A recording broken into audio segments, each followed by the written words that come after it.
यो अघि हामी इन्टर रिलेसन हेरेको थियौँ नि त होइन, तिनटै तह बिचको भनेको फेडरल युनिट्सहरू बिचको। फेरि यो यसले फेडरल युनिट भनौँ, त्यो आर्टिकल 306 डेफिनेसनहरू छ, त्यहाँ लेखिएको छ क्या फेडरल युनिट भनेको federation, estate and local level हो भनेर त्यहाँ लेखेको छ।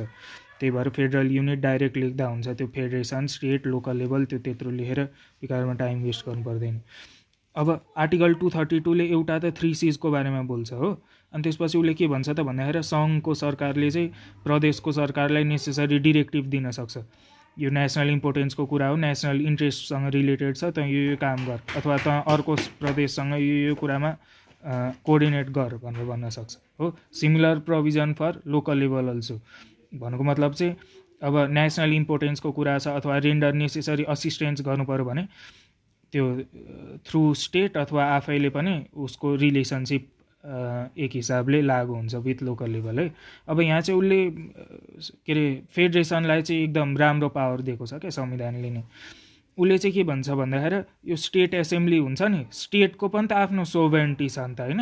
भनेको मतलब स्टेटको पनि मान्छेहरू त मतलब जनताले नै छानेर आएको भनेपछि उसको पनि स्टेट अथोरिटी त छ, तर स्टेट एसेम्ब्लीलाई चाहिँ फेडरेसनले चाह्यो भने सस्पेन्ड अथवा डिजल्भ गर्न पाउँछ है। अब यहाँ के लेखेको छ हेरौँ है त।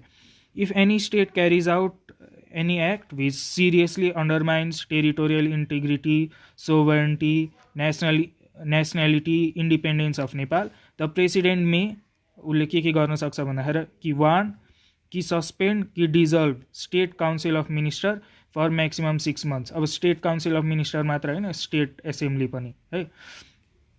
भनेपछि यो कुरालाई मतलब नेसनल इन्ट्रेस्टको अगेन्स्टमा केही पनि गर्यो भने उसले सस्पेन्ड अथवा वान अथवा डिजल्भ गर्न पायो। Any suspension to be approve by 2/3 majority of federal parliament within 35 days है। 35 दिनभित्रलाई के गर्न पायो, 35 दिनभित्र चाहिँ त्यो 2/3 मेजोरिटीले पास गर्नु पऱ्यो यदि यसलाई अप्रुभ गर्ने हो भने। त्यही भएर वान मात्र पनि हुनसक्यो, सस्पेन्ड भनेको यदि पास भयो भने सस्पेन्ड भयो, यदि पास भयो भने डिजल्भ भयो, यदि पास भएन भने सस्पेन्ड मात्र भयो। अनि election to be held within 6 months यो अप्रुभ भयो भने है। यो 2/3 मेजोरिटी अफ फेडरल पार्लियामेन्ट हो है, दुवै हाउसेस, यसले त्यो एमसिक्यूमा झुक्या हुनसक्छ।